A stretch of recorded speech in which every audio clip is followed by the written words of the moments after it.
All right, so we are at a point when we are going to speak to one of our sponsors or have one of our sponsors speak to us.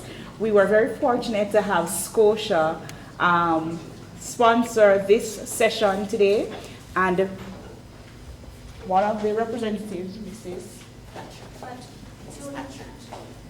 Judy Patrick, will come and speak to us for a few minutes, just about 10 minutes, to talk to us about some of the products that Scotia has that are particular to saving our lives and assisting with health promotion. But while she comes and sets up, I'd like to encourage us to look in our packages. Each of us has an evaluation form or an evaluation sheet in your package, and I'm encouraging us all to look at those and complete the evaluation package and submit it at the registration desk at the front where we came in before we leave today. So I'm encouraging us all, please do our evaluation sheets. I'm so confused right now. I don't know if it's morning or afternoon. It's mountain and it's hectic.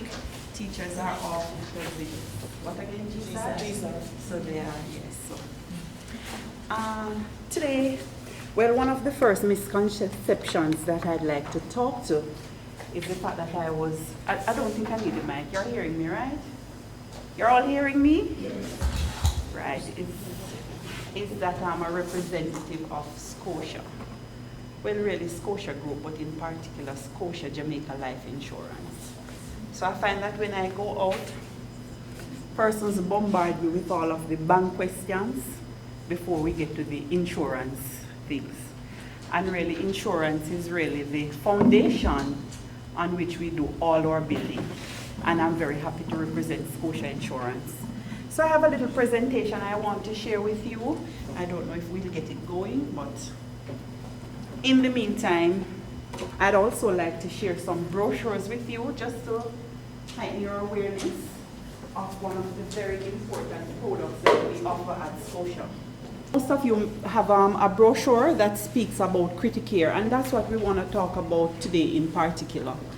You know, as the front of your brochure says, life can become critical in a heartbeat, and all the dreams and all the goals and everything that we are aspiring towards can come crashing down.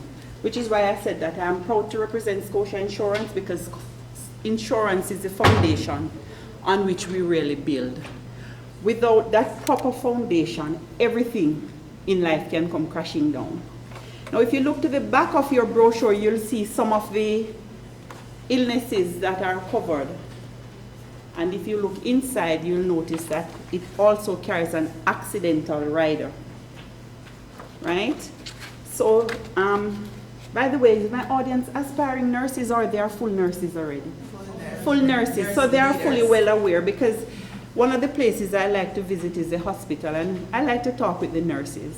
And when I visit, they tell me that the three major illnesses that they face over at the university hospital is cancer, stroke, and heart attack. Am I correct? Right. And so we find a lot of persons coming down with illnesses like these, critical illnesses, without any preparation. If we have financial preparation, we can take care of the illnesses that we face, the incidents, because life comes with its ups and downs. And in the down period, these accidents and critical illnesses can have a severe impact on our income, right? Think about you being a breadwinner. Think about you having a car payment to make. Think about having a mortgage. Think about having a child. I'm not going to say children, a child. And that child is showing so much promise, and you're making all the preparations for this child for university and for a very bright future. But then comes an accident one day. Then comes a critical illness when you go to make a check at the doctor. How do you deal with that? There are opportunities for you to deal with that. And here is one that is provided by Scotia Insurance. An opportunity for you to put aside a little something. It's really pennies on the dollar, you know, when you check it out. If you look on the inside of the brochure that you have, it shows you that you can get coverage for 9 illnesses: heart attack, stroke, cancer, major burns, paralysis, blindness, deafness, loss of speech, and coma. As long as you are between the ages of 18 and 60, you can get coverage. It also shows you that there's an accidental death and a dismemberment benefit. So it's covering you for critical illnesses and accidents, and it shows you that you can make a claim on it once you come down with one of these. Now, oftentimes I make mention of this plan to probably some of my clients, and they say, oh, well, I have health insurance at work, you know, I have a health card with Sagicor. And the first question I usually ask, will that health card pay you $1 million if you get critically ill? And then they stop to think. We can prepare that in the event you're diagnosed with something, you're coming to work one morning, you're going home, you have an accident. There is a shoulder you can lean on for $1 million, $2 million, $3 million. Think about it. You have a child to go to school, there's a car payment, there's a mortgage, and here you are lying down in a hospital bed. You are not able to earn. You're gonna be going to do surgery. I had the experience of a client of mine last May who had a stroke, and the cost for the first surgery was $1.25 million. Where would you find that kind of money? Can you put aside a little plan that in the event these things come up, you can deal with them? That is what we are about at Scotia Insurance. We're about protecting not just the financial wealth that you might have, but also your physical wealth. Because without that physical wealth, you're really sitting on eggshells. Anything can happen at any time. None of us know what will happen. And I can tell you the numerous experiences I've had. I had a young gentleman that I insured, and 11 days after I insured him, he was shot and killed. He had a 2-year-old daughter. So anything can happen at any time, ladies and gentlemen. Just 2 gentlemen, right? Mm-hmm. It makes good sense then for us to prepare for the things that life can throw at us. And you know, I have people who come and say to me, well, these things don't run in my family, and I'm knocking board and I'm trusting in God, and they tell me all of those things. And I said, well, that's fine, that's good too. But sometimes when I pass by over hospital, even a pastor, sometimes I saw over there one time. So young and old I see, pastor, people with faith, people without faith, everybody, it's affecting. And so it therefore makes good sense, guys, for you to put a plan in place so that the goals, the dreams that you might have for yourself and for those who depend on you can be realized even if you become critically ill, right? This is one plan. There's another plan that I circulated. I don't know how many of you had it. This plan is an ideal plan that helps young people. Why I say that? If you look at it, it's called the Affirm, and it bundles everything for you. And I find that young people like ease. They like things, you know, just in one place. And so this plan bundles everything for you. So there's an investment portfolio attached, there is life insurance attached, there is critical illness, and there is accidental coverage. Everything is there for you under one umbrella. And so you can take advantage of these things. There are many other products that we do have.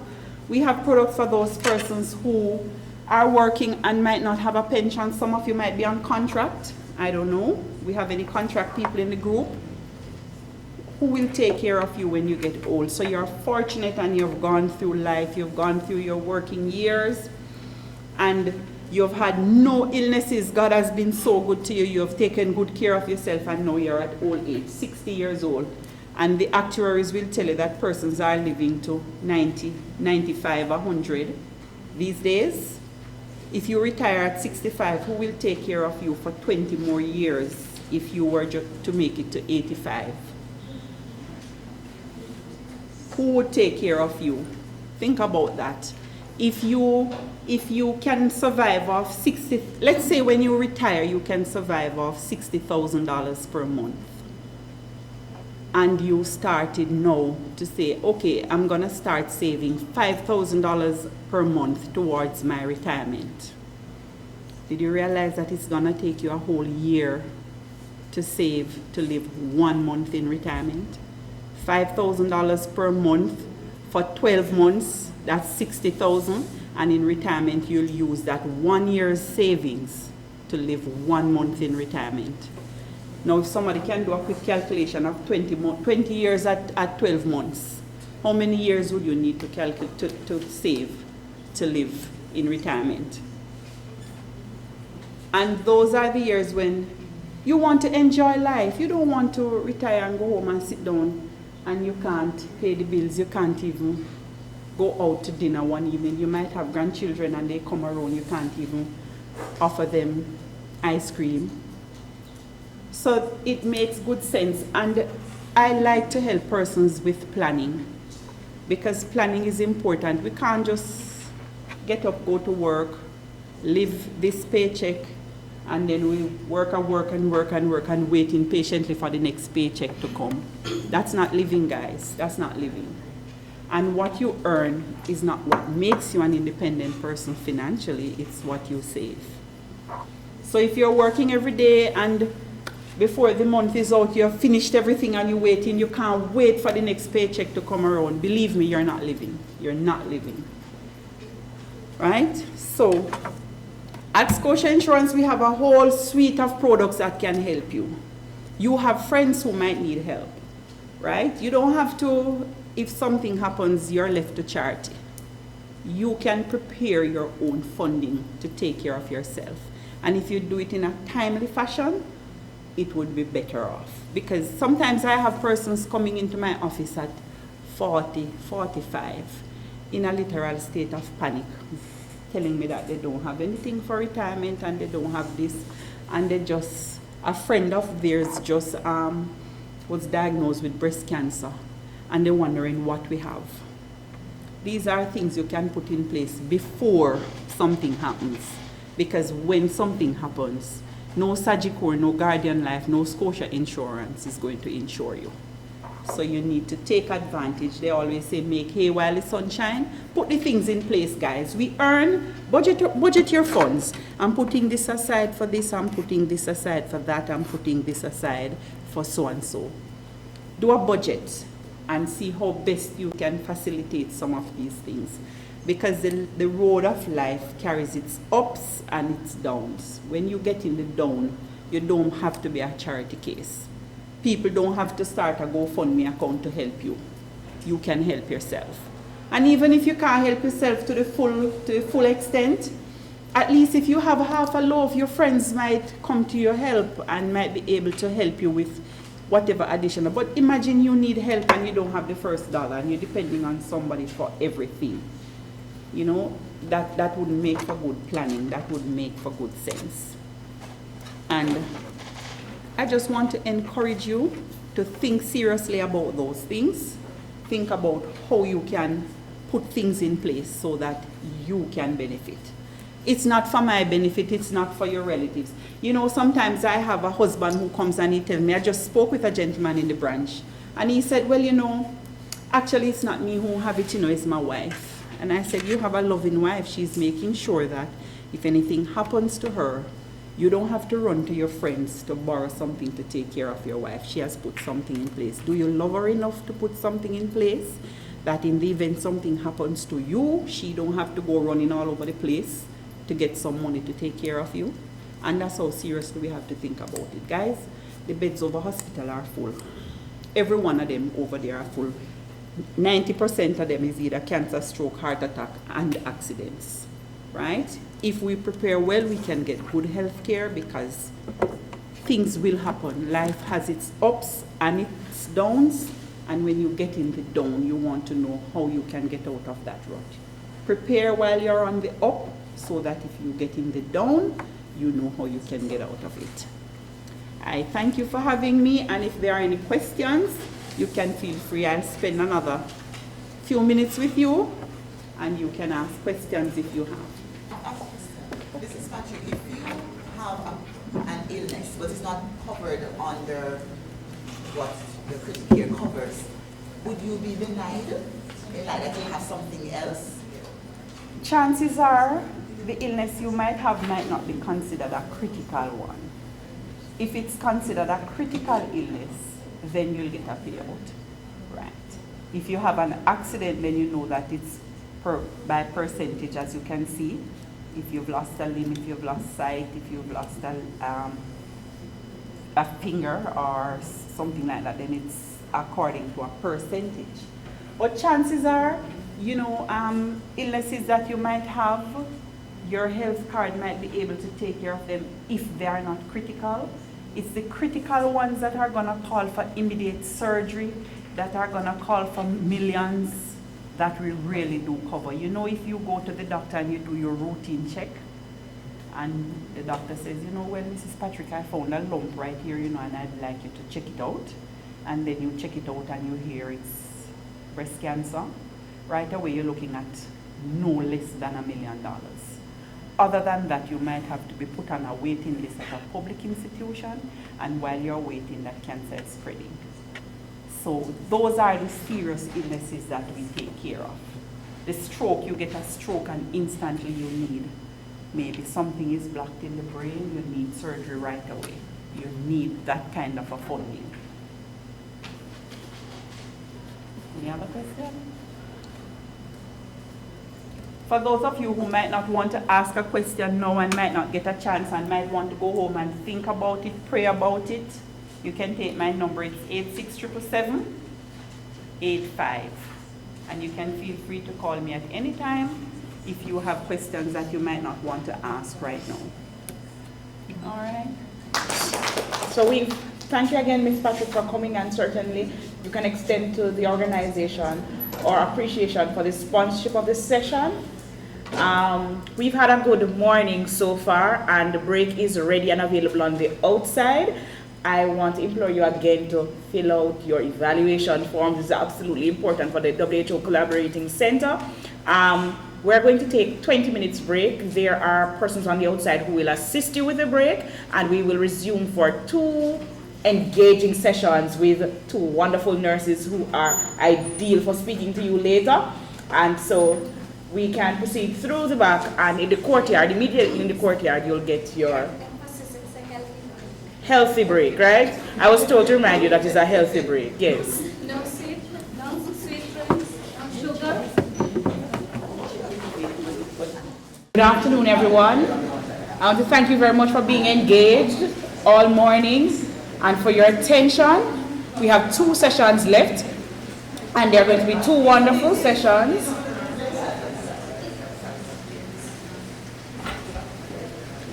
Right, so I'm saying afternoon again. Thank you very much for taking a short break. And after having refreshments that trend on the healthier side, we're going to have 2 wonderful sessions now. And we're going to hear from the perspective of nurses. And we're now going to learn the tools that we're going to use to assist in tobacco cessation. Right, Mrs. Barton-Gooden? Now we're going to be tooled with the skills to assist with tobacco cessation. And the first of our 2 presenters today will be Mrs. Patsy Edwards Henry. She's a registered midwife, a nurse, and has worked for 27 years in healthcare. She's a past student of UWITV, and so we own her as well, right? And she's an active member of the Nursing Association of Jamaica, serving in various capacities, including as vice president, as secretary, as committee chair, and she was the Nurse of the Year in 2002. Yes.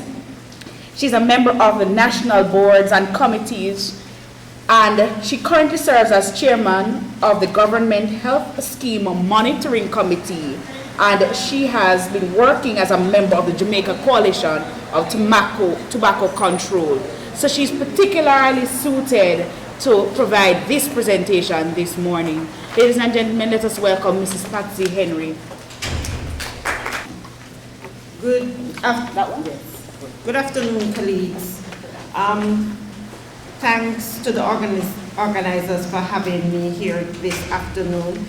And I promise not to keep you very long. We're going to look briefly at what the Nurses Association and what nursing in particular can do as it relates to the smoking epidemic.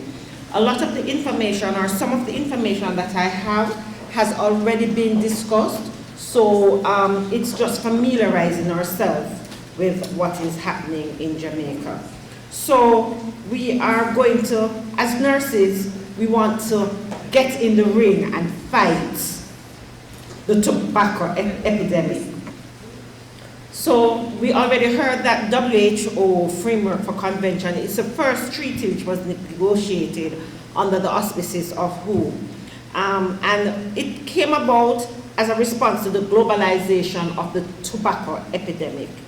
The government of Jamaica, as you heard this morning, signed the Framework for Tobacco Control on September 24, 2003, but it was ratified and came into action in July 2005. And the Nurses Association, as you heard, were founding members, and we were a part of the signatory to that treaty. And fortunately or unfortunately, I was at the event when this treaty was being signed. So I have been working with the coalition and the fight against tobacco for all these years. We need to know that right back here in Jamaica, smoking in public places was banned, and that was under the leadership of the Honorable Fenton Ferguson, right? The minister executed the regulation under Section 14 and 15 of the Public Health Act with the approval from Cabinet. And as you heard earlier, that the coalition was formed in 2002 on the 31st of May, which is World No Tobacco Day, celebrated every year, and the members are there with the Nurses Association being a part.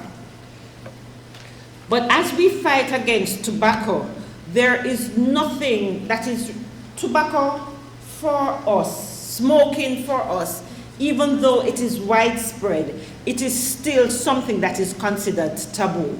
You agree with me? Not a lot of people will smoke, but they will not come out and say, I smoke. So a Polish research published by R. Adamek et al. Concluded that smoking by nursing personnel is wide. A lot of nurses smoke.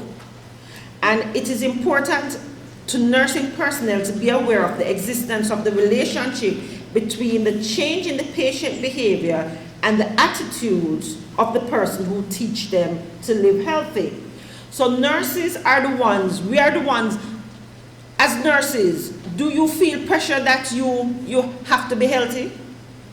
You have to always be on the go. Your family members, once everybody gets sick, they call the nurse. You find that happen? And once a family member gets sick, they call the nurse. When you go to church, you can't get your praise on because somebody feels sick and they call the nurse. And when the nurse feels sick, who does the nurse call? Right? So we have to be aware that persons expect us to be the trendsetters, for want of a better word, because we are the ones who are teaching them.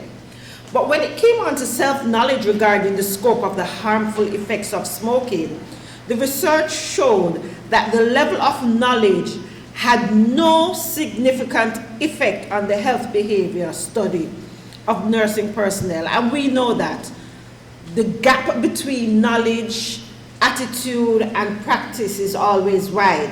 So we know that we're not supposed to drink the sugary drinks, but every day we have to drink a Pepsi, yes? So it's Lent. We're still in Lent? So I have not had a Pepsi since that day in, is when? February? The 3rd of February, thanks. So I'm praying and I'm asking you to cross your fingers and your toes that at the end of Lent, I do not go back to my wicked ways, right? So our knowledge, our attitudes, and our practice are always variable. So there were 40% of the nurses, which were 74 in number, that were interviewed in this Polish study. They were smokers. So we know the adverse effects, don't it? We know what smoking can do. We teach them, but we say, do as I say, but not as I do. Huh? So the nurses, even although they knew the adverse effects, they were still smokers. The fight against tobacco continues with another study by D.R. Smith in 2006. This was done on nursing students of varying cultures. And this revealed that although smoking appeared to be fairly common among nursing students, its prevalence and distribution varies widely depending on the country of study and the time period during which the study was undertaken. Can you identify with that? Do you think that would find persons coming, nursing students especially, coming out and say that they smoke in Jamaica? You think our nursing students would admit readily to that? No.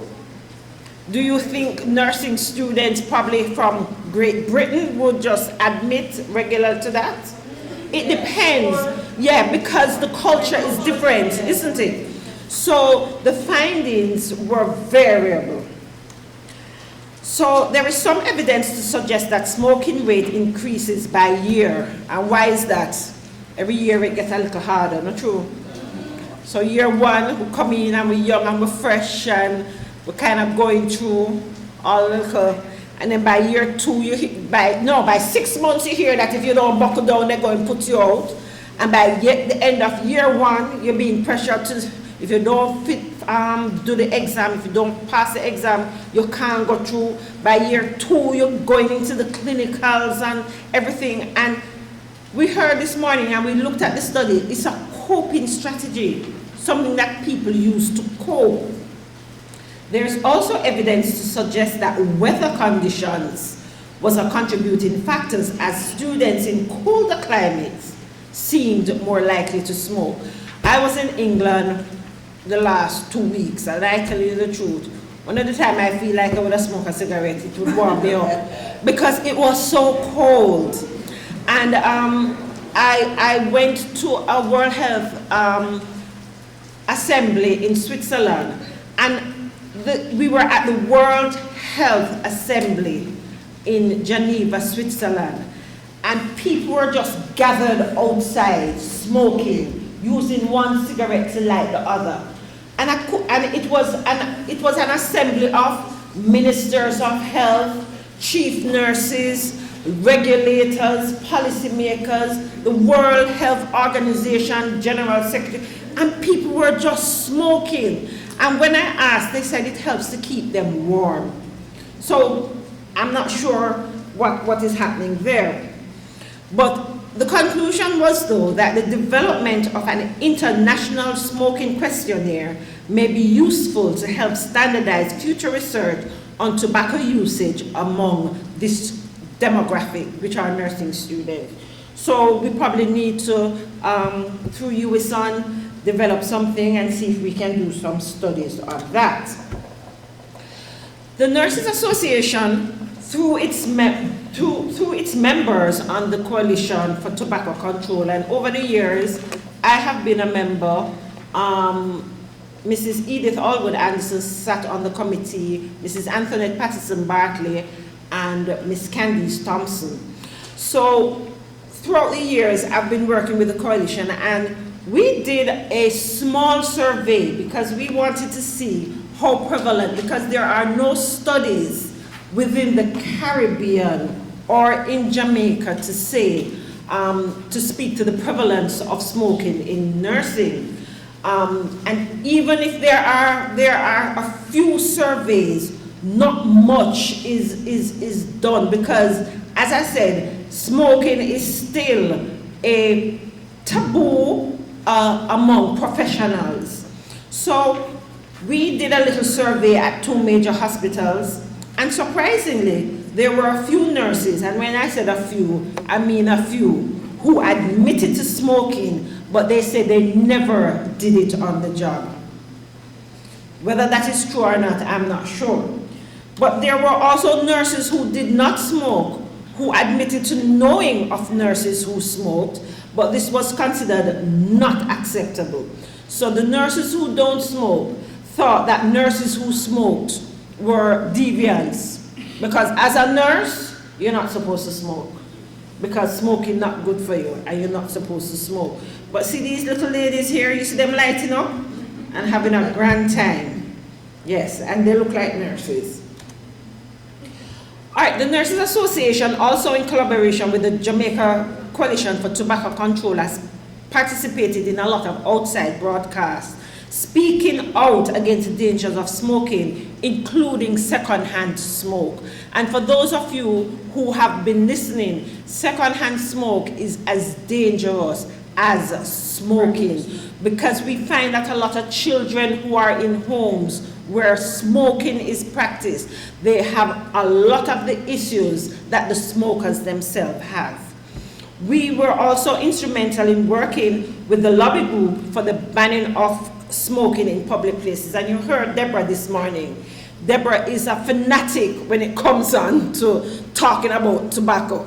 So every time something happens, she'll call me, Patsy, can you ask the Nurses Association to write a letter? Patsy, can we put your logo on the nurse? Patsy, can we? So we're always participants. So we have participated. So all those letters that you hear, she says she writes, the Nurses Association and those of us who are on the team, we have participated in ensuring that smoking in public places and the legislation overall be established. We have not been able to get the legislation in full, but we are still working on it.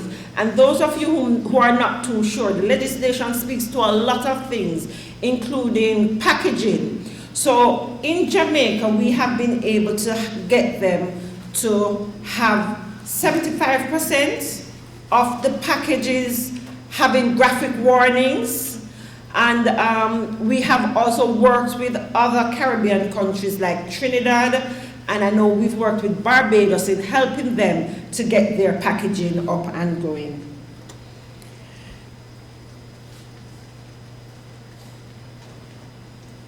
This thing stopped working. Okay. So to show our solidarity on World No Tobacco Day in 2013, we published a position statement on tobacco. And some of the tenets of what was in that are outlined. So the NAJ is committed through its members to work with the government of Jamaica to ensure that all aspects of the convention are adhered to. So we worked with the banning of smoking in public places. We encourage that all places of employment where nurses are assigned are to be smoke-free. So every public building, every hospital, every health center, every school, wherever nurses work, these areas are supposed to be no smoking zones. And as nurses, we can get more involved. So I work down at Victoria Jubilee KPH compound. But sometimes I go around the corner and I smell a little smell. When I go around and smell it, I burst out. Is who around here smoking? And around now says a no smoking zone. All right, sister, me go out it now. You understand? So we have to be always on the alert. So if you see somebody smoking in your area of work, it is your responsibility to say something. Don't pass. We have a responsibility to get in the fight. Because it's not a fight that we're going to win with you out here, you in your small corner and I in mine. We have to all get together. We are active participants in the education of the public, especially our young persons, on the dangers of direct smoking and secondhand smoking. And as I said earlier this morning, my daughter, she attends St. Andrew High School for Girls.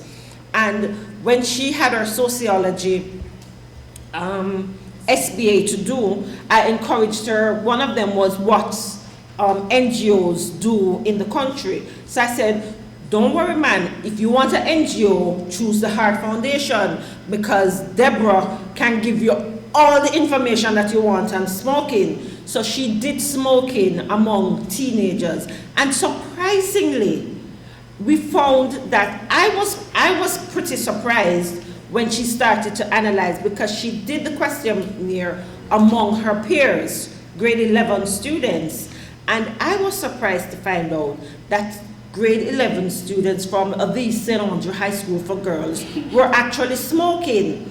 And one of the main comments that they made is that the school needs to speak more about smoking, because all they focus on is pregnancy. All they focus on is pregnancy. So they encourage them and have career day is about no sex, not getting pregnant, but they don't speak to smoking at all. So we have to have the conversation going. We have to start it and keep it going. We have to develop partnerships with other international organizations, non-governmental organizations. So nurses, we are strategically placed to get these partnerships going, to protect persons from secondhand smoke. We have to advocate for full implementation of the framework. And as I said, only the part about banning smoking in public spaces, but as you heard Deborah this morning, even the advertisements. So if you are passing your school, because no advertisement is supposed to be near to or in close proximity to any school or education unit. And the other day, we had to write, because when you go to, what is that school out your place there, your intersection? Going to Spanish Town, right there? Ose Martin. Right at Ose Martin, there was a big Carrera sign. So as usual, Deborah, along with the group, we made a big stink, and because they were quarreling about counterfeit. So Carreras had something up, say, no counterfeit, the original is best or whatever. So we had to do our little thing and get it done. So if you are driving along and you see a commercial where it's not supposed to be, on the bus, close to a school, close to any public area, you need to say it, that we can all get in the fight. We need to support implementation of tobacco cessation programs for tobacco-free workplaces.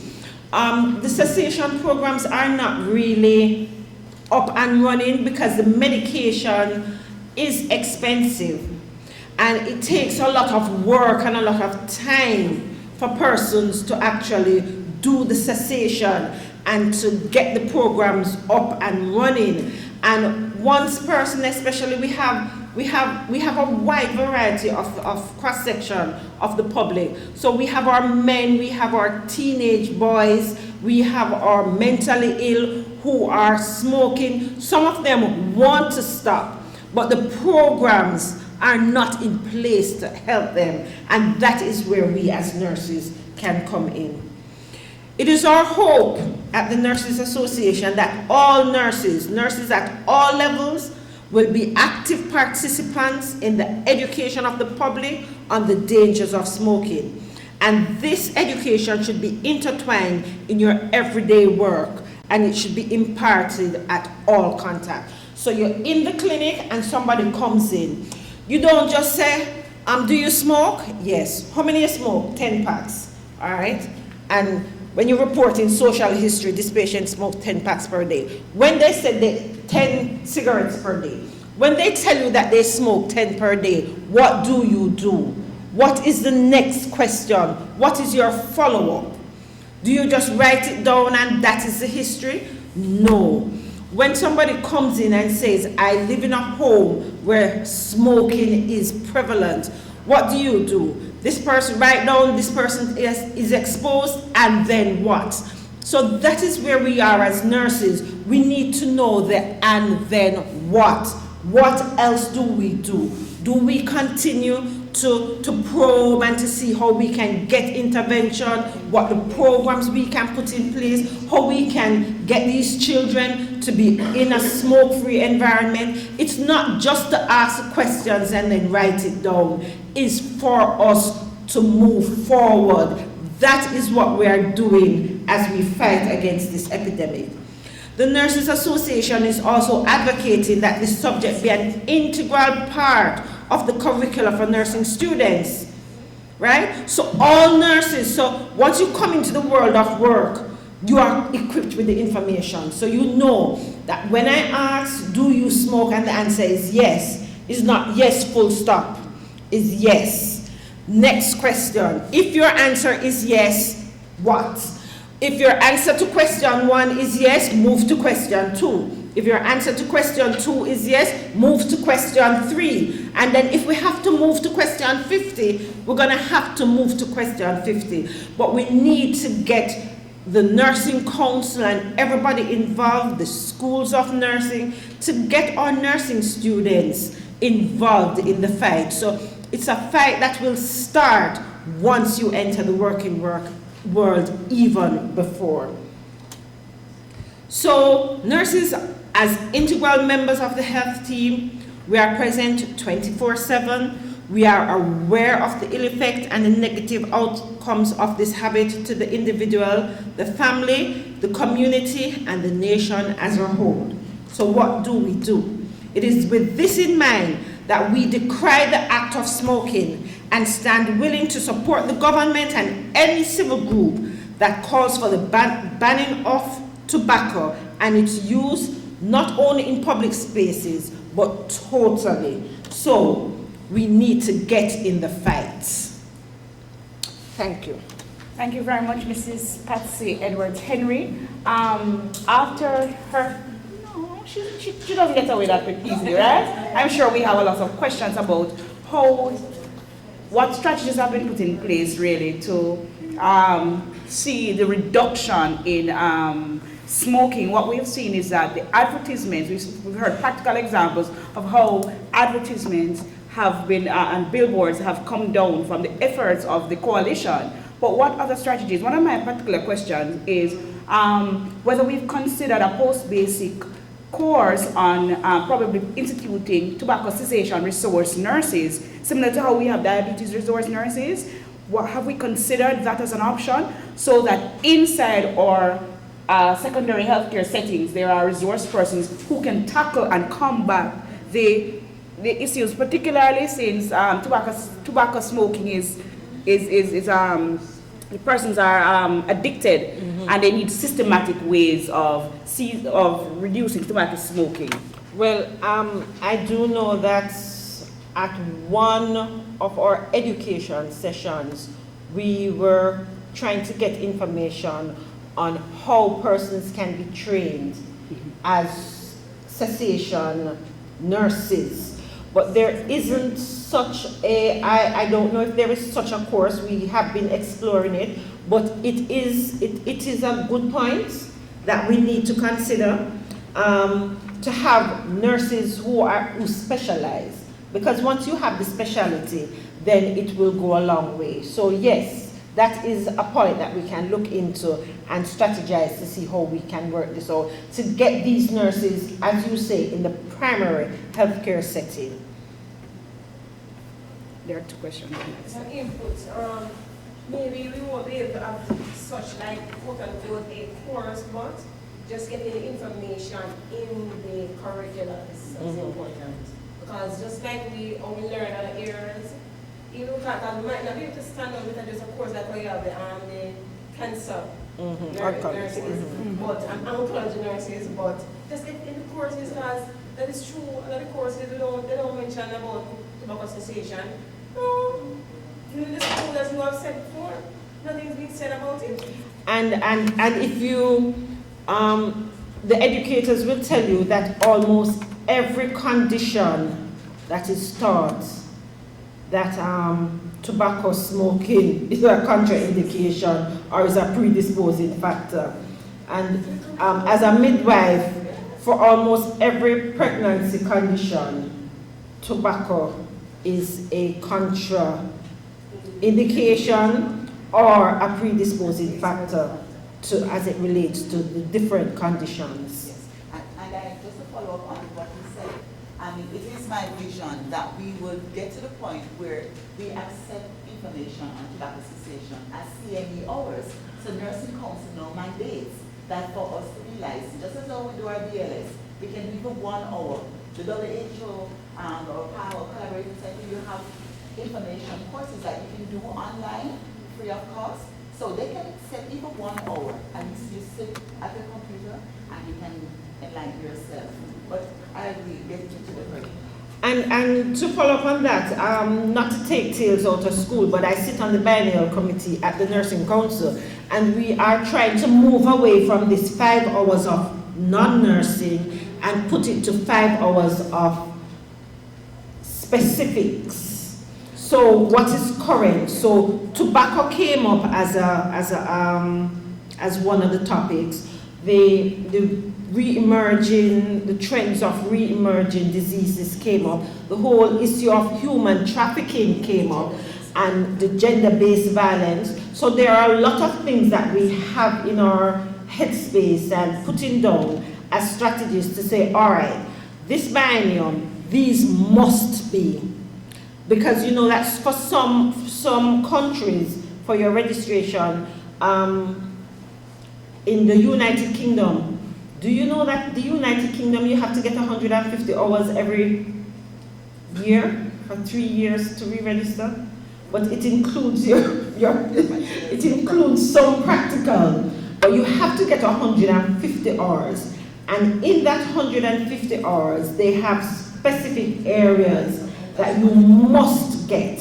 So that is where we are looking towards at the Nursing Council, that there are some hours that you must. So tobacco and obesity are challenges that we are having. So for each biennium, you must or should get at least an hour or 2 hours within these areas of concern.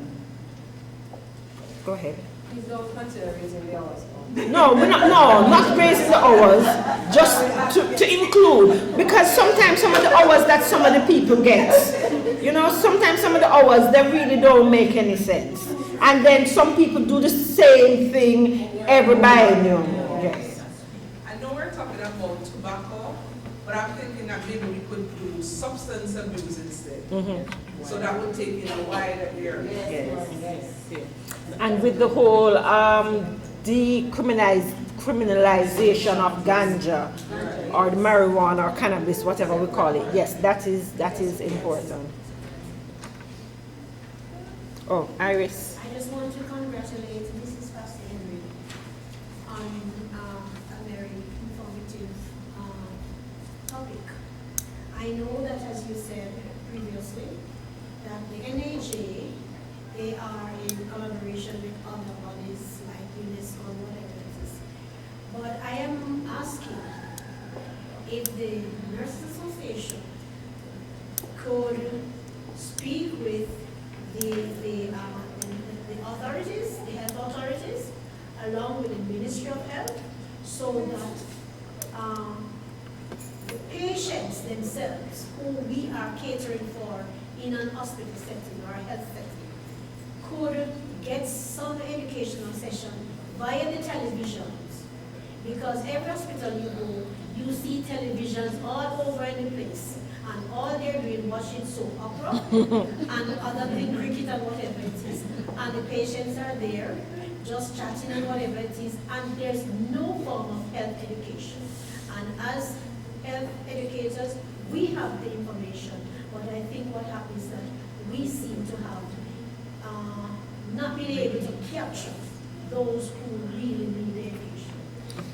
And I don't know why we can't do it, because when you go into the banks, even although you'll have 3 televisions, and 2 of the 3 televisions giving you the bank products over and over and over again. I went into Flow yesterday and I wanted to watch some champs. And all the big screen TVs now have this Flow information. And then a little one over there had the champs on it. So it's something that we need to really push for, because as you said, we have the televisions. What I think the challenge is, because I know that we started that at the antenatal clinic, director, we started that at the antenatal clinic, but then there's no upkeep and you're not getting current information some of the time. So it's something that is a discussion that we need to have, Iris, and see how best we can use these devices for educational, more educational than entertainment purposes. All right, thank you. We'd like to thank again Mrs. Patsy Henry. Hold on. I get a photo. There's a photo up, right? Right. So again, Mrs. Patsy Henry. I can't see. You can't see. Right. It's up now. Right. So I'd like to thank you again for a engaging presentation, for advising us of some of the policies that surround how we manage tobacco smoking, how we assist in diverting and minimizing the advertisement of tobacco, and we also have learned of some strategies that can be put in place in the primary care setting and the secondary health care setting to offset and reduce tobacco smoking so that we can reduce the incidences of chronic disease and other things. And we'd like to invite you to come again when you have more information and other advice about how we can do this. We can also use it in our curricula, right, Mrs. Barton-Gooden? Very much. Thank you again. Thanks. Certainly, we are almost at the end, and we have one final presenter to go. And while she's last, she's by no means least. She's one of the persons who was very integral in ensuring that this workshop went on. And the person who I'm going to introduce, who is going to come next is Mrs. Antoinette Barton-Gooden. She's a lecturer here at the UWI School of Nursing and a trained motivational interviewing practitioner. This skill set is used to assist in behavior change towards health and well-being. As a researcher, she has conducted several impactful studies that are published in peer-reviewed international and local professional journals. She's a sought-after speaker at both local and international conferences, and she conducts workshops on motivational interviewing.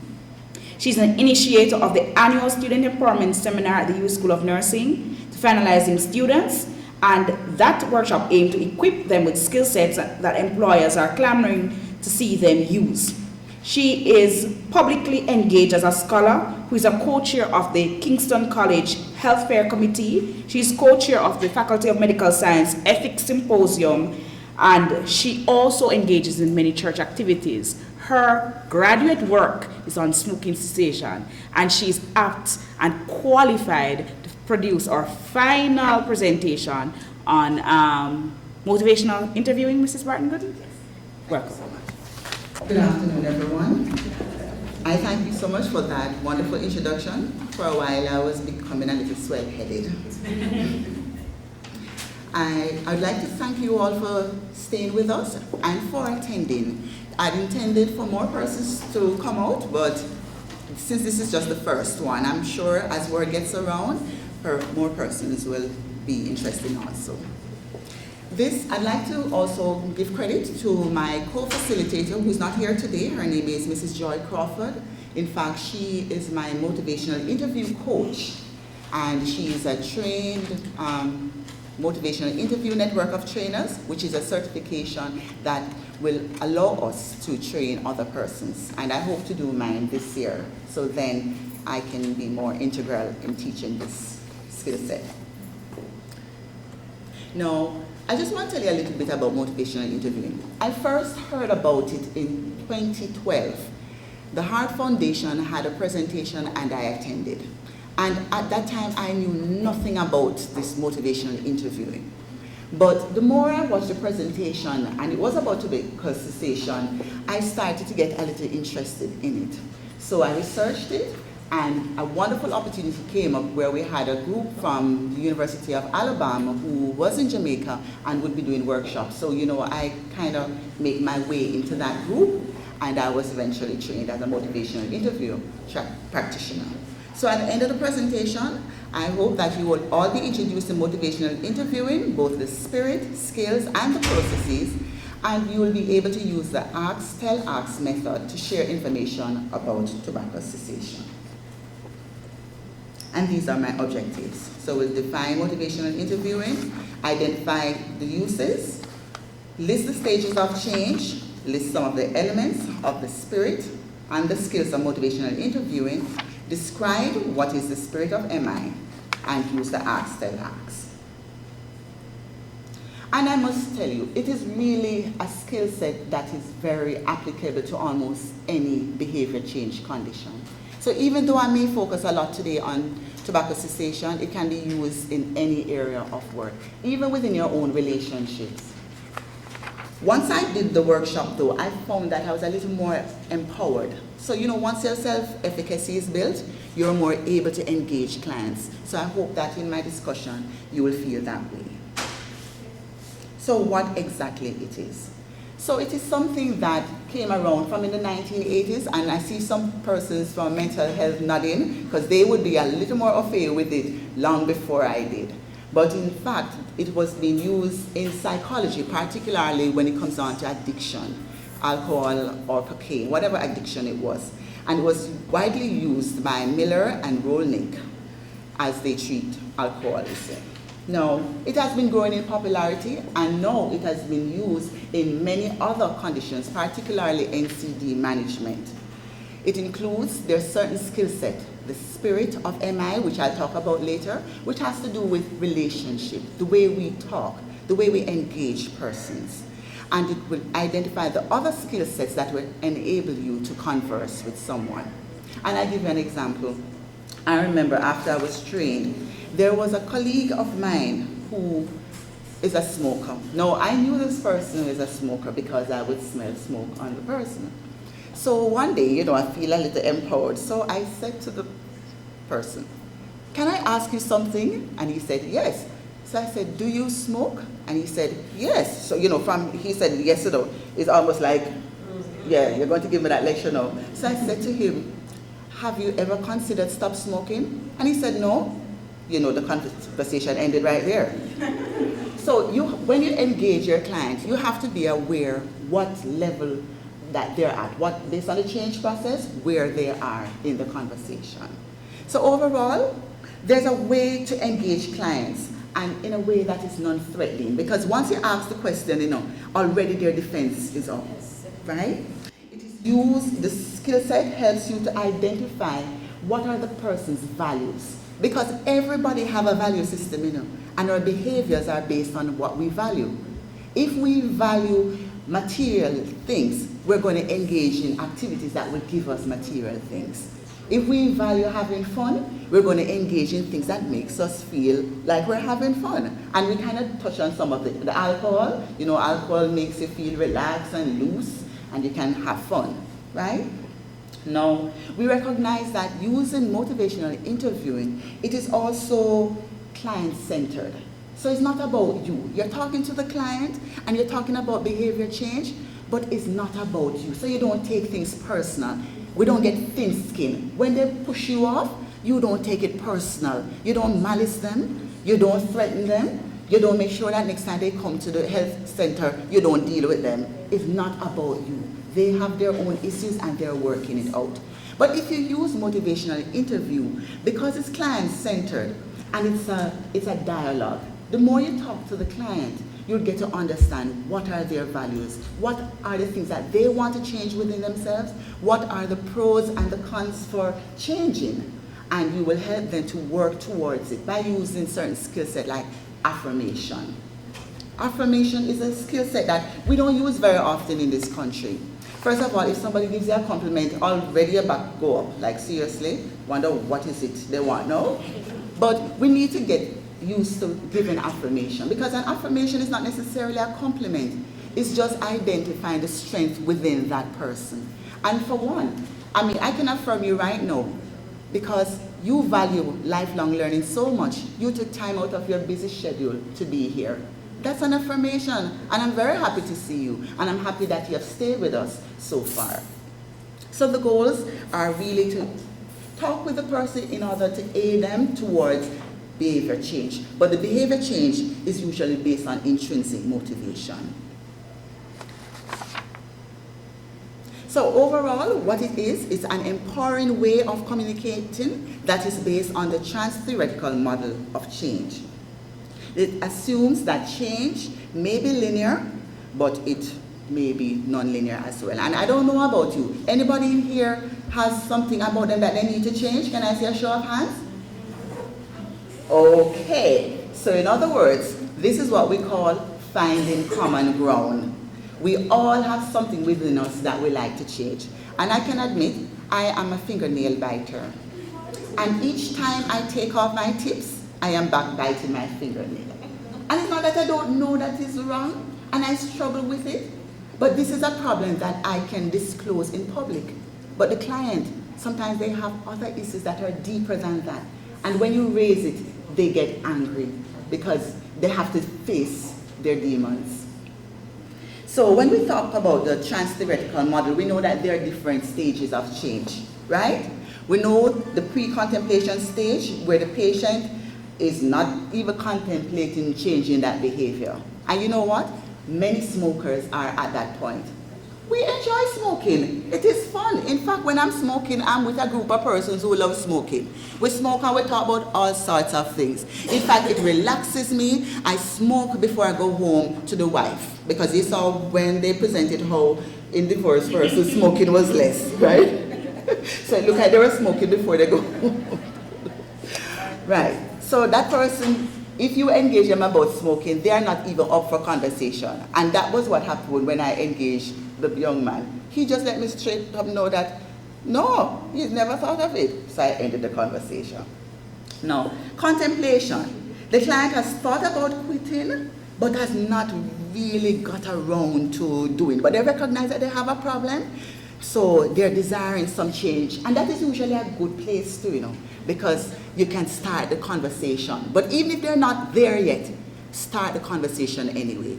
So after my brief discussion with this client, or the colleague, months after, one day he said to me, Mrs. Martin Gooden, you notice anything different about me? So I'm thinking, not really, but I'm sure you're going to tell me, right? So he said to me that he stopped. And I said, really? I said, wow, I can see you're really a determined person. You see, notice I'm using up my affirmation right there, right? And he went on to share what has been different and whatever, right? So months later, every now and then I would see him, you understand? I'm not badgering him, I'm not asking, are you sticking to the plan? Because we know the more times they try to quit, it's better. Each time they try to quit, even if you fall off the bandwagon, just get right back on. And they need somebody within their corner to be a cheerleader. Not to beat them up and say, Lord, you know that it will kill you, and so and so. Just say, you know what? These things happen. Change is difficult, and I'm happy that you're trying. Just let's get right back on it. The preparation stage, where the person now start to think about the pros and the cons. They start to think about what they value, what I need to do. If I do this now, I will maybe need to change my crowd. I can't hang out with them no more, because it means that if I go around them, I'm going to feel like I want to smoke. And the active phase, where the patient now tries, they're in the process of quitting, and they may even do small things like cut down on the amount of smoking. And that is still something to celebrate. So you're there with them, you're celebrating every success. If they were smoking 10 before, and you meet them and they say, boy, I cut down from 10 and I'm smoking 9. It's still a big thing. Wonderful. Keep going, man. I can tell that you're serious about your health. I can tell that whatever you identify as their value, you have to keep reinforcing it. So if they say to you, boy, I really want to kick it because my daughter, she's doing GSAT, and I really want to see her graduate from college. So each time you say, how is it going? I can see you're taking steps to ensure that you will be around so that your daughter, you'll see her graduating from college. And the maintenance phase. This is usually where the change is implemented. It's usually more sustained, but guess what? We know that change is not linear. So from time to time, it's like a pendulum. They're back and forth. And it's okay. We are just there to support them.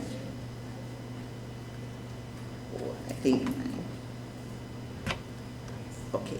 So why motivational interviewing? And these were all the persons that I had invited. Some are here, and I'm thank you for that. But why should we use motivational interviewing? The thing is that there has been legislative change in Jamaica, which we know, and it's geared towards controlling tobacco use. But the problem remains huge. We know that tobacco is addictive and that patients are having difficulty quitting on their own. Now, one major area that Mrs. Henry also identified that we need to strengthen how we help them to quit. She identified that the drugs are expensive, but guess what? The use of motivational interview is a skill set that can be taught to persons with or without medical training, and it is a skill set that can be used seamlessly. So it's no added cost to anyone. Right? We know the drugs are important, and in fact the ministry, they're not doing too badly because they do have a policy.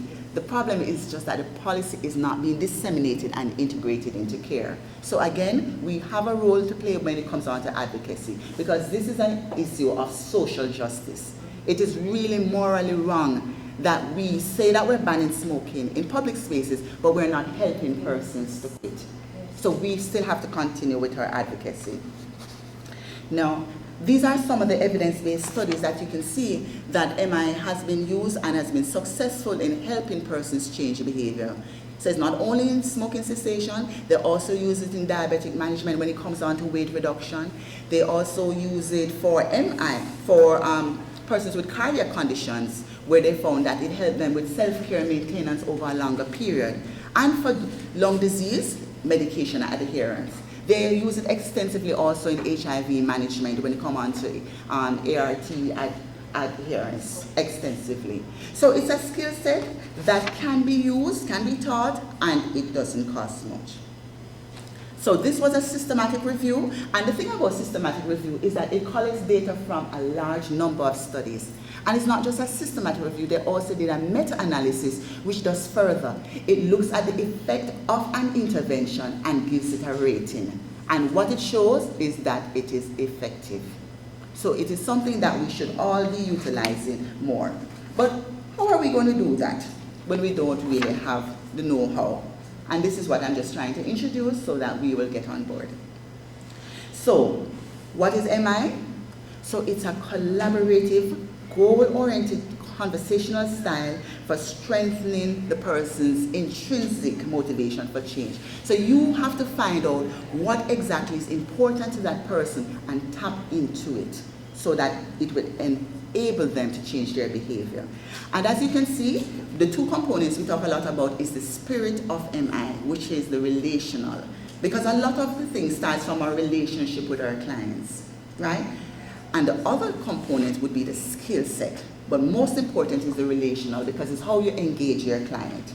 We know that most of our clients are having chronic non-communicable diseases, so they're going to be repeat customers. Because these conditions, many of them do not have a very high fatality rate. So in other words, it has a very long lifespan while the chronic complications are coming on. So you're going to see them over and over. It is important that the spirit of MI, because it's a relationship type of conversation, we use it in our daily practice. And what the spirit consists of, we talk about the PACE, and we will deal with it further on, but the PACE is just an acronym for partnership, autonomy, compassion, and evocation. While the skills, we talk about the ORs, which is open-ended questions, affirmation, reflection, and summaries. And we'll go further in that. So there are strengths to use in MI, and I think I spoke on some of them, so I'm not going to stress too much. It's supported by research, and even a non-specialist can be taught to do it. And it also promotes lifelong change, because you find out what is the person's motivation for behavior change. So it's intrinsically driven for that client. Change is more sustained if it is intrinsic. So the dialogue, and you notice I keep talking about dialogue. The thing about dialogue is that it allows you to understand the person's perspectives. Many times, because we think it's all about us, we feel bad if it don't go as planned. But it's not about you. When you talk to the client, now you kind of understand their real challenges, and you kind of see things differently. For example, persons may come in late, and sometimes you're so upset, they come to clinic and they come after registration time. But we never ever think of the many challenges that persons endure just to get to their appointment. Very much. They're trying to get a bus or trying to get a taxi. Sometimes they don't have no money. They have to borrow the money from the neighbor. Sometimes they don't get back the money. So robbing from Peter to pay Paul, they must go hide that neighbor now, because that neighbor lended the money that should have go to the picnic for school tomorrow. You understand? So when they come to see us, because of our conversational and our empathy in our conversation, it makes them want to come to the visit. You notice sometimes you say, oh, they abscond and they're not coming to their visit, they're non-adherent, but we don't think about all the other challenges. But if you utilize the spirit of MI, you kind of get a better appreciation of what is happening in the person's life. You get to recognize that change is difficult and persons are ambivalent towards change. Isn't that so? Yes. Okay, I can tell you that much. Now, you might have heard it said before that the only person who truly welcomes a change is a baby with a full diaper. And it's true, because they cry until you change them, then they stop crying. So it's very important. And let me tell you something which I learned recently. Every problem was once a solution. Can you imagine? Think about it. You're stressed. And you're stressed out, and your friend said, why anytime you stress me, just smoke one cigarette, you know. So the cigarette now becomes the solution, right? But down the road, that solution now becomes a problem. And when I thought about it, I said that is so right, because on my fingernail biting, I thought I was stressed. Maybe we could have started from common entrance. Not true. And I started biting my nails. So that was a solution for me. But years later, I'm still struggling to stop biting my fingernails. So we have to recognize that. So since behavior change is a significant part of patient education, if we use the motivational interview type skills, it will help us as we engage our clients. So what we'll find out when you talk to the client, even if you suggest something, you realize them have like 10 reasons to combat it. So it becomes like a debate. You have the mood on one side and they have a mood on the other side. But when you use motivational interviewing, you get to understand what are their pros and cons for the behavior. Right? You recognize that they're ambivalent towards the change because they have unresolved conflicts, and persistent ambivalence is the principal impediment for change. Because you find all sorts of reasons why, if you change it, what's going to happen, you know. You find all sorts of reasons. And that's how life is. Now, when we think about motivational interviewing, remember I said it was a conversational type discussion? Think about it. You're taking all of these considerations in mind, that the chance theoretical model, that change may be linear, may not, that people are ambivalent towards change. So what you recognize that the person must be motivated to change. Am I correct? Yes. Okay. And that this motivation may wane from time to time, so it fluctuates. Okay? And that is influenced by social interaction. So in other words, sometimes it's who are your supporters around you that is going to encourage you to transition, right? And we know that motivation can be modified or improved. So depending on your conversational style, you almost become like a cheerleader for the client. They look forward to come to see you because they know that the skill set you're going to use, you're going to empower them. They're going to come to clinic feel down, but when they leave, they stand with their shoulders feeling up because it was such an empowering event, right? Now, motivation can be influenced by your clinician style. So in other words, you know, sometimes persons will prefer one person over another because of the style again. And we also remember that it is not confrontational. Yes. And it's not about you. So you see, when you finish using motivational interview, you don't feel so stressed. Because some patients can make you feel very stressed, you know. Oh, Lord goodness. Sometimes when you see them, you're like saying to yourself, oh boy, you don't even start the interview yet, you know. But with motivational interview, you relinquish the power. It's theirs. It's theirs. It's their life. They know how to take care of themselves. You are just there to facilitate them with change in behavior. So we move on to the other two objectives, right? Now, describe the spirit of MI. And you heard me talking about the spirit of MI. And I want you all to read this quote out loud. MI with someone is like entering their home. One should enter with respect, interest, and kindness. Affirm what is good and refrain from providing unsolicited advice and rearranging their furniture. Okay, well, I'm sure you find it funny, but you're right. I have a relative like that too. And usually if she's coming over to see me, sometimes I have to warn her. I say, listen, don't tell me how much cobweb need to come down. And that the curtain don't match the couch, right? You don't want people keep telling you what is wrong with you. You know, you just want them come and just accept you. And because you're working it out, you know, you're kind of struggling and working things out, and right? So I love this quote, and what it tells you is really the spirit of MI. The partnership, the compassion, the acceptance, the evocation. And here you will see in your dialogue that with the partnership, it's collaborative. You are there to support them. The autonomy, meaning decisions that are made, is based on their values. You allow them to make their decisions. You don't force anything on them, right? The compassion is demonstrated by the way we engage them with respect, being non-judgmental or argumentative, because remember I tell you it's not a debate, right? Somebody don't have to win, it's not a debate. And so in other words, you're not debating with them, so you're not rearranging their furniture. It's their life, they know how to run their show. You're just there to enable the change. And the evocation now, you engage them in a way to identify what is it they value most. So you're kind of pulling out of them what they value and how that can be used to make them, assist them in making the change. Excellent. Okay. So we talk about the spirit of MI, the pace, the partnership, the autonomy, the compassion, and the evocation. And that brings it back to the point of listening.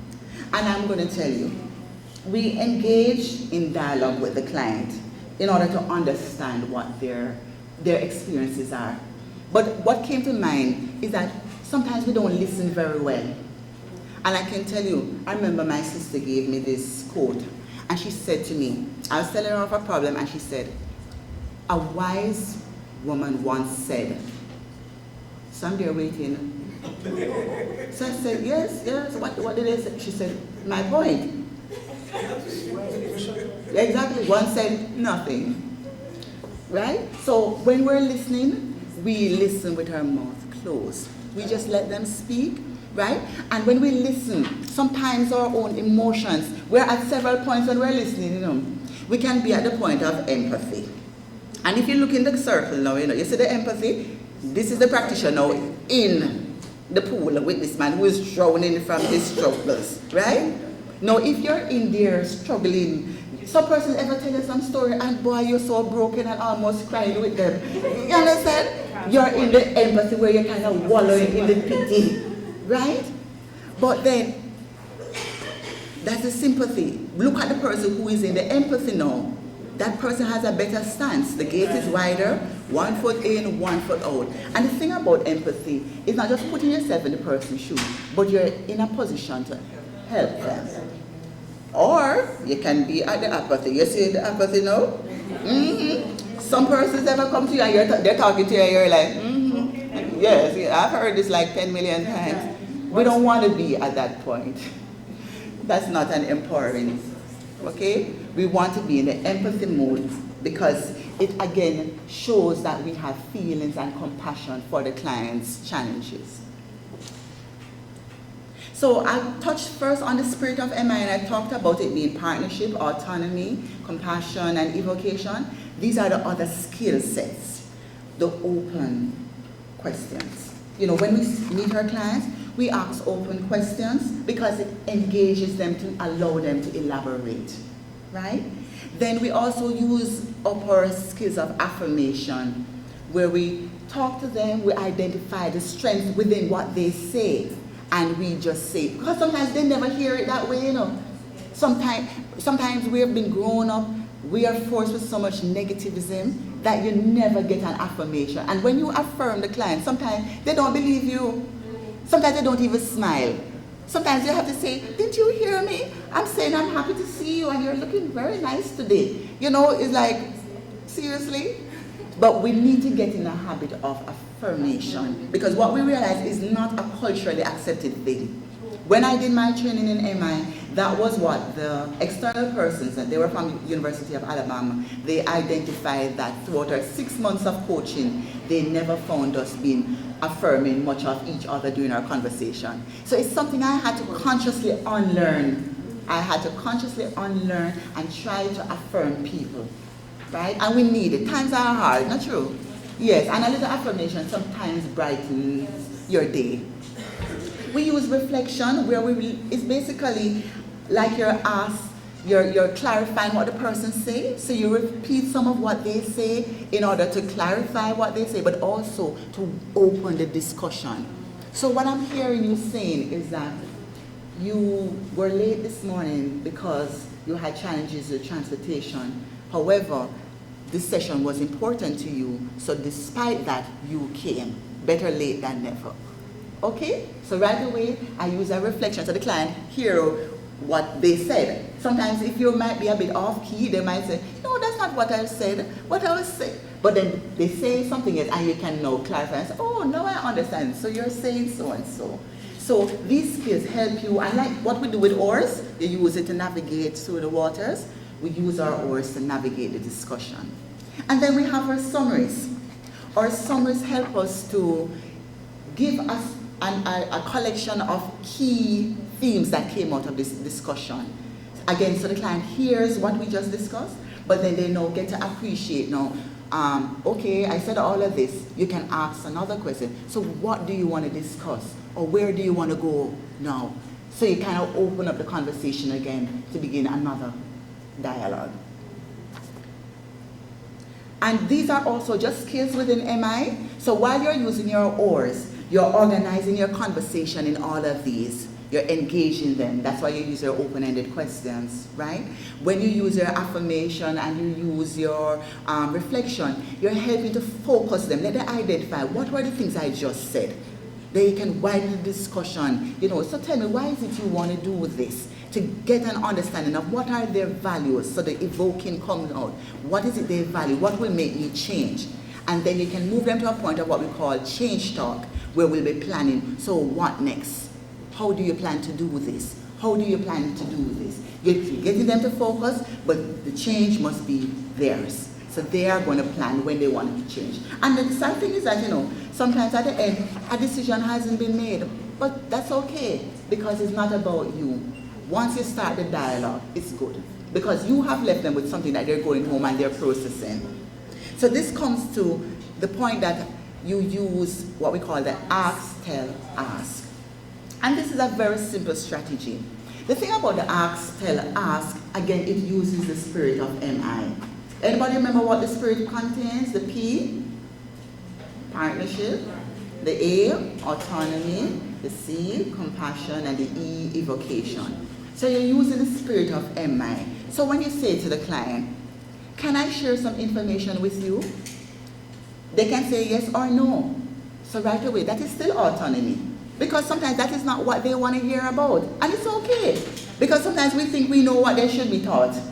But that's not important to them at that time. Then they're going to tell you, no, I would prefer you tell me something about this, because that is what is important on my agenda.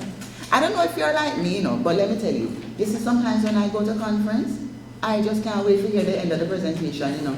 Once I read the abstract and I hear what is the aim and objective, I want to hear straight to the finding. So all of what they're talking about, the literature review and the me past that long time, I just want to hear the end. What did you find? So same thing with the client. You're talking, and you want to teach them about what you want to teach them about. They don't want to hear that. So you ask them, can I share some information about X, Y, Z? It doesn't say yes or no. Autonomy, it shows respect. I ask your permission, and I will just teach you what I want to teach you. So you tell them, once they consent, you tell them what is it you want to tell them, right?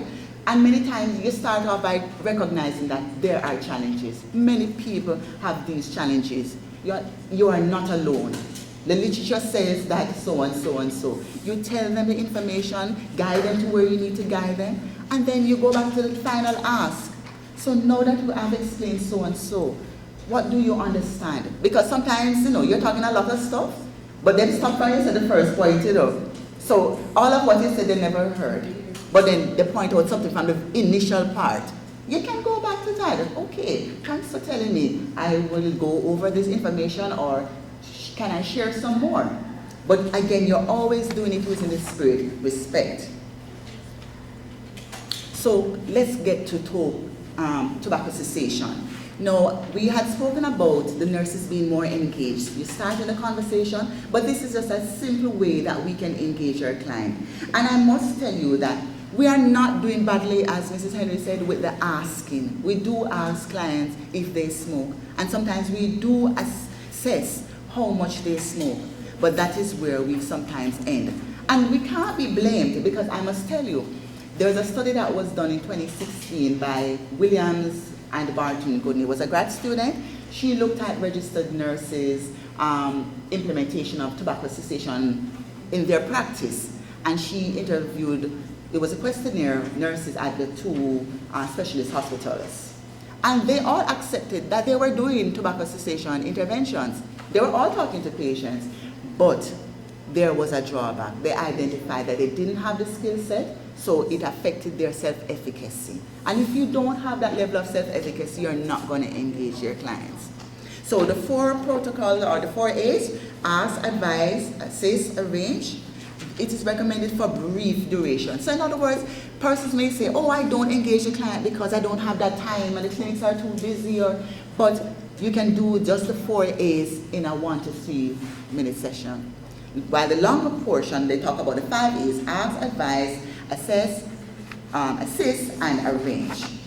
Now, I'll just touch briefly on these.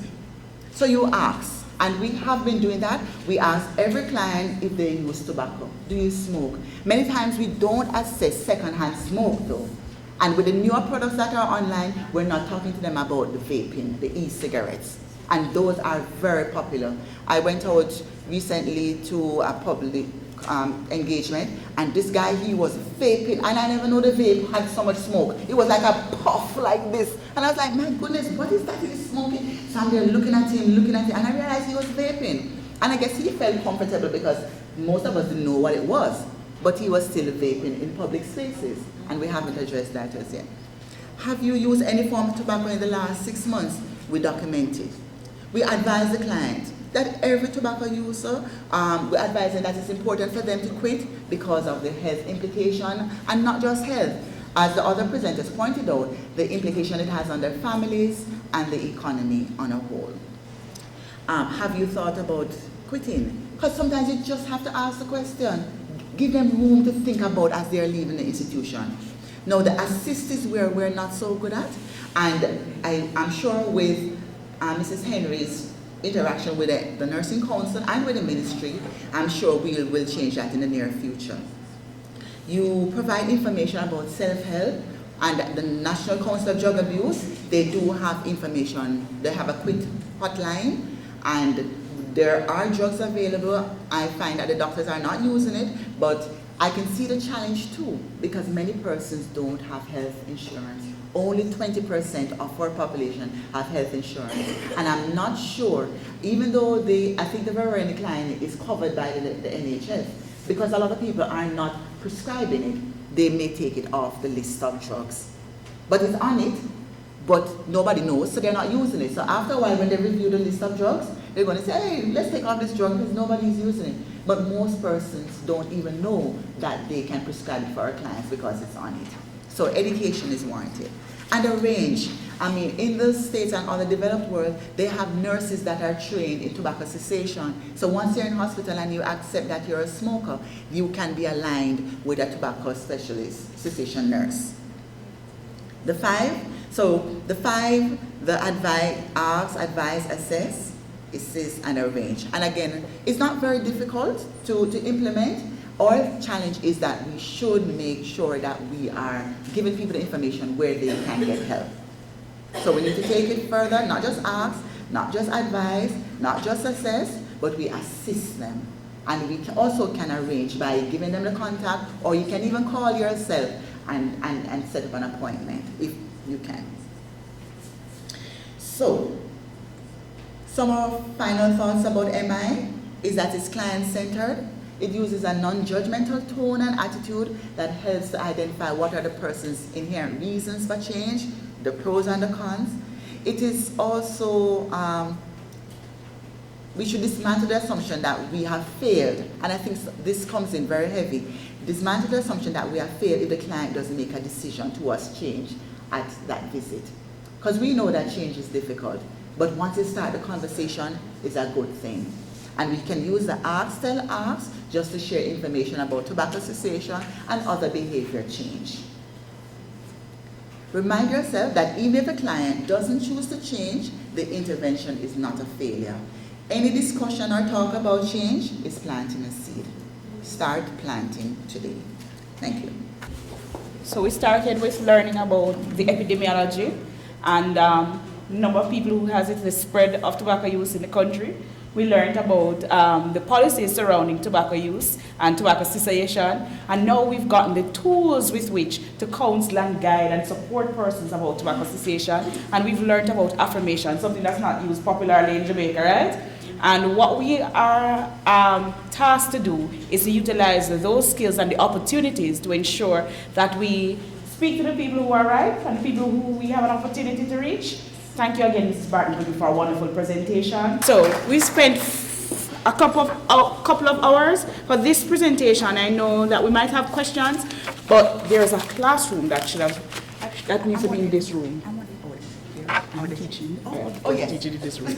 And so I'm going to invite Dr. Kawa to make the final statements before the session ends. Not pronounce the benediction, right? To make the final statements before the session ends. And again, I'd like to thank you so much, participants, for being very good participants and for being here today for the entire session. Thank you so much, Mrs. Wright Mary, for remembering me. Okay, colleagues, I think we have had a very productive day. I wasn't able to stay for all the sessions, but I just want to first thank you, all of you, for making time to be here, because I know, just like us, your schedules are really, full, but you have made time to be here. So I'm very grateful, and of course, I want to thank the presenters. I see most of them have left, but thank you for making this symposium, successful. Now, the other thing I want to say is that we at UWISON, we are really focusing very much on capacity building.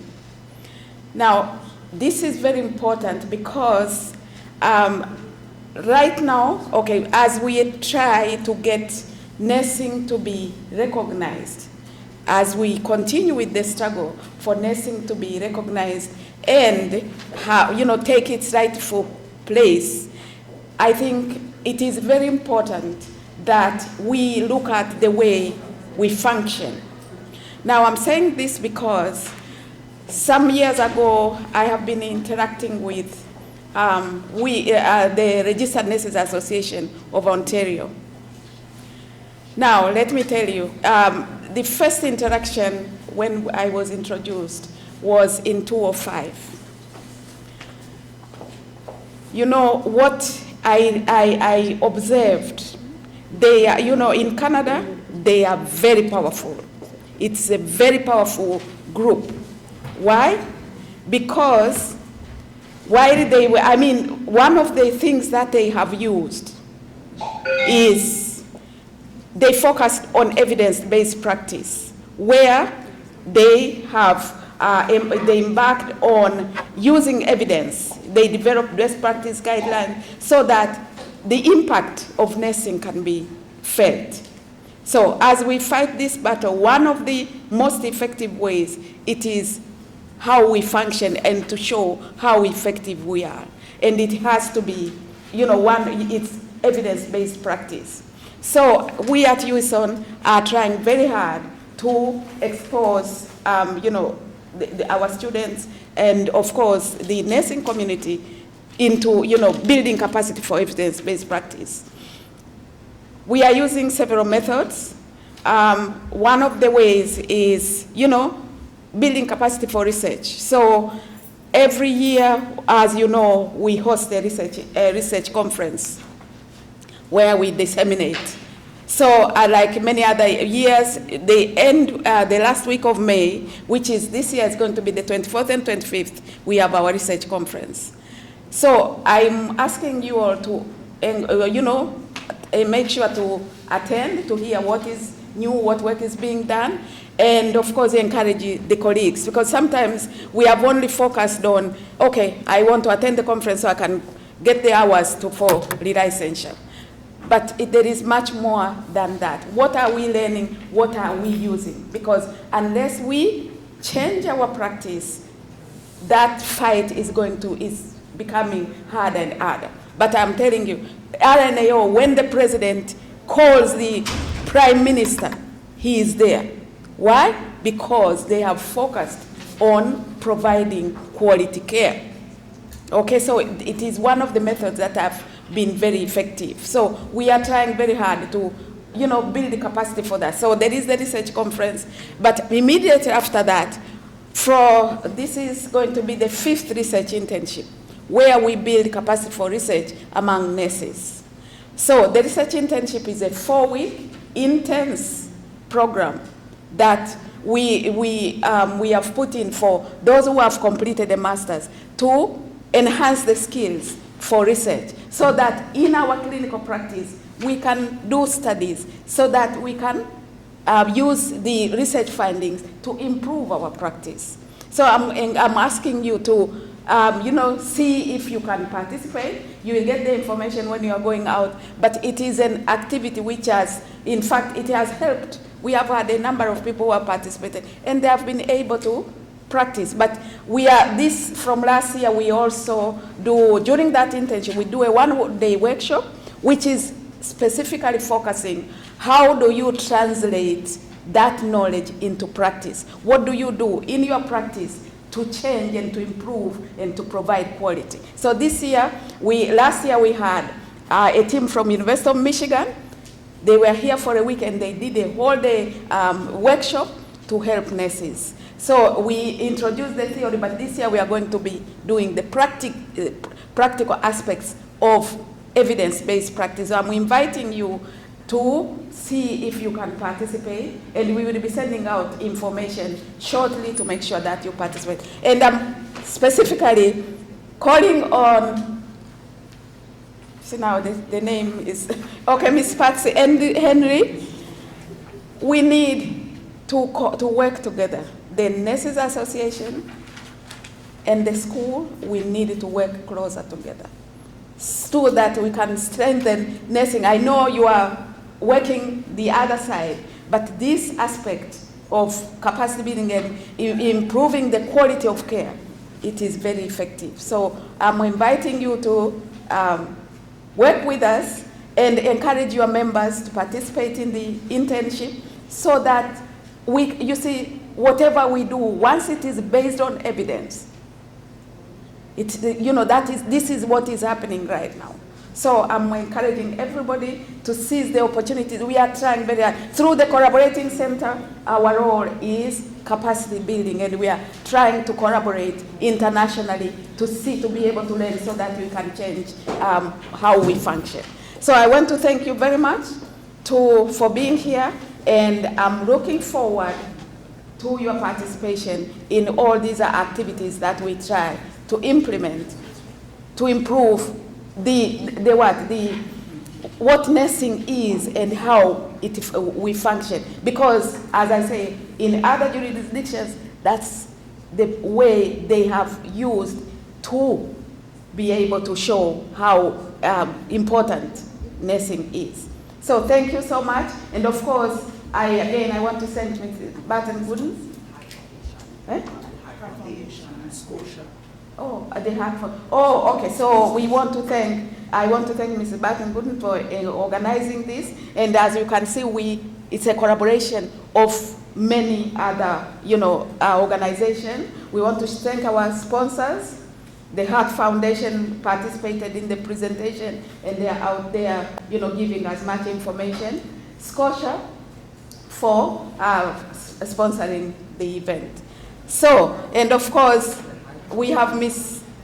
Rajesh from UTEC, who is working with us. Collaboration is what is going to carry us forward. So we are working really hard to involve everybody. So we are asking you to work with us so that we can improve the image of nursing, because that is what we have to do.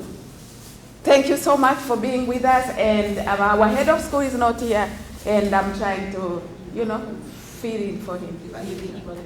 So in your folder you have an evaluation form, if you can fill it in, so that we can see how we can, what else we can do to improve. And then I think on the table as you go out, you will get your certificates and some of the other information for the activities that are going to be taking place.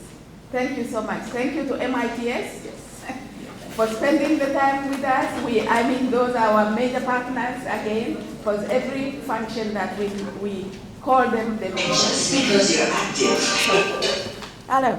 Okay. No, it's their video. It's a part of the video. All It's right. one of the videos that is for the program. So thank you so much and have a good day. Thank you.